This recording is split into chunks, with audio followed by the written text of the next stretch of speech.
Hugo Bros, Bongani Zungu, and Percy in this week's video. Welcome back to Afrik Football, guys. We're coming back from an interesting international break, and ultimately, this video is going to center about the quality of the PSL and what my thoughts are on Hugo Bruce's explosive interview that has taken the media by storm.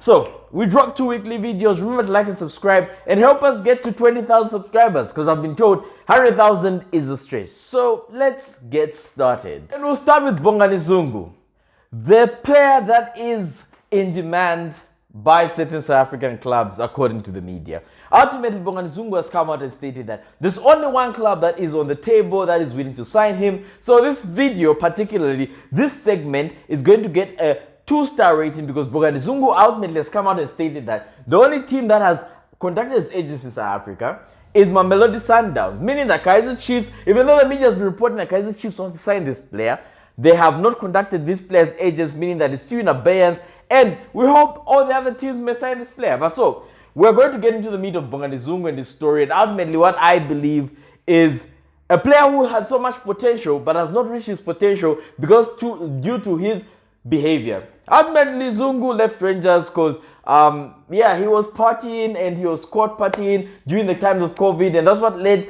to Steven Gerrard releasing this player for him to go to Amenz, where he's been to now. At Amenz, his contract expires on the 30th of June, meaning that at the end of this month, he's going to be a player who's out of contract. He was on a radio interview, and during that interview, he stated that the Soweto derby does not excite him anymore. He said the Soweto derby does not excite him because Mamelodi Sundowns has always been a big team. For me, that was a weird statement, and you know what? As a person who propagates for the African football to get to a level where everyone can be watching it, I think that was a very bad statement. Ultimately, a derby or the biggest match in the country is something that you're supposed to be excited about as people. When Manchester United, even though they're not doing very well, which is my team, they play Manchester City, we are all excited because it's a derby. And I believe the Soweto derby is something that you are supposed to exert and be happy about, regardless of where you come from. Even I am a Zambian and I still get very excited about Soweto derby. But I understand he plays for Amenz, a small team in France, and states that because he's playing against PSG means that this other game doesn't excite him. Ultimately, as a football loving fan, I was very disappointed when I heard him say that, and I believe that he can do better to show that African football is trying to get to that standard.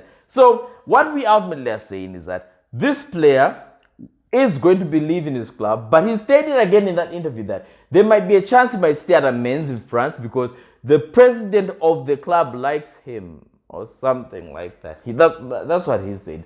But I mean, I don't know. I actually do believe that they will let him go and they'll release him, and you'll be back here in Africa to play in the very same place he says that it doesn't excite him. The game that doesn't excite him is going to be playing that next season. So you guys can quote me on that one. I'll see the guy playing that game next season. So he's been pictured earlier today on social media that he is in South Africa and he was hanging out with one of the co-coaches from Mamelodi Sundowns. Hence why I was saying that there's this 2-star rating here, and I believe since he's played before for Mamelodi Sundowns, he might just come back to Mamelodi Sundowns and continue where he left off. What do you think about this player coming back to Mamelodi Sundowns? Do let us know in the comments below. And let's move on to the next story. Percy has fallen out of favor at his club.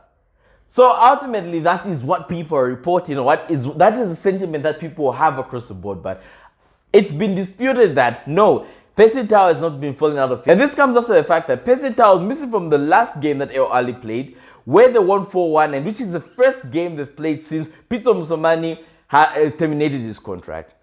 Percy is in a very weird vicarious position. Hugo Bruce has come out and stated that Tau has not performed very well, but is the best player in South Africa and has failed to cement himself in that El Ali team. So when he was left out of this traveling squad, it brought up lots of kerfuffle on social media, and this is the reason why I would have to address this issue. So we just have to set the record straight. The current acting coach has stated that Percy missed this game and was not included in the match's squad because he was injured from that game that he played against Morocco in the AFCON qualifiers, which at some point we think is just a story, but if that's what the coach says, that might be the thing. As football fans, we know this. When a player is bought by a particular coach and that coach leaves a team, ultimately most times this player will not have a chance unless a coach who comes after really likes his gameplay style and gives him a chance. And we don't believe that's going to happen. We believe Percy might actually just leave Ali Ed go somewhere else, but where he's going to go, we don't know. Right now, there's not been any rumors. That's the reason we're stating that this story gets a 1-star rating, because we are not sure of where it's going to go, so we cannot speculate up until stuff starts to come up. And if you're enjoying this video, remember to like and subscribe. As we're trying to get to 10,000. Wait, no, we're 10,000. We're trying to get 20,000 subscribers, because everyone keeps saying 100,000 subscribers isn't realistic right now. So yeah, but guys, please hit the like button. And let's move on to our last story. The man of the hour, Hugo Bruce, has stated that the PSL and South African football is garbage. Oh, that's basically what he was saying, though he didn't say that. But yes, he stated that there is not real talent in the South African Premier League, the PSL.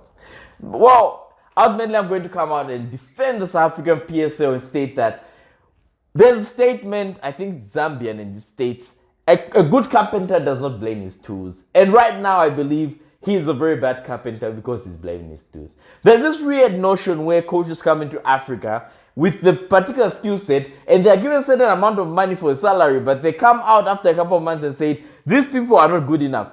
If you as a coach think these people are not good enough, you've watched them, you've had time to look at them and analyze them. Are you supposed to, at the onset, say, I can't take this job because these people are not good enough? Ultimately, what Hugo Bruce is stating is that South Africa has been gifted the World Cup because of the reason they're hosting. That is true. He's basically come out and stated and criticized that most South African players aren't good enough. And he basically looked at the likes of Morocco, Ghana, Ivory Coast, and stated that because they play in Europe, it means that they are particularly better than the South African crop. It can be said to some degree that that might be true. And the reason why South Africa isn't getting players going abroad, as Hugo boasted, is because that they are ranking 69 on the current world ranking, meaning that they can't get players to the UK on a work permit basis.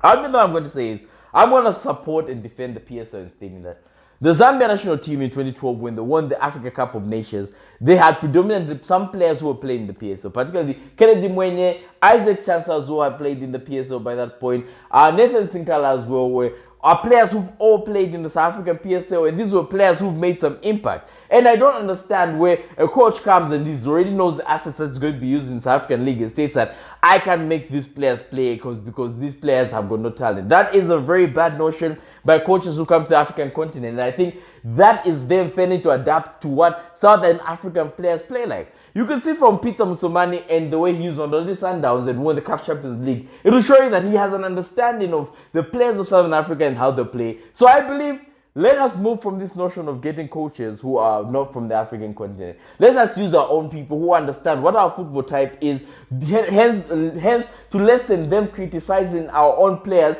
and making our own players not feel good about themselves and making them think they're subpar. We're trying to develop African football, and if we keep allowing people to come to Africa and say such things about our teams, I think we'll not go very far as a continent. So that is my 2 cents on this issue. I don't know how you guys feel about Hugo Bruce's statement, but let me know in the comments below. And this has been Afrik Football.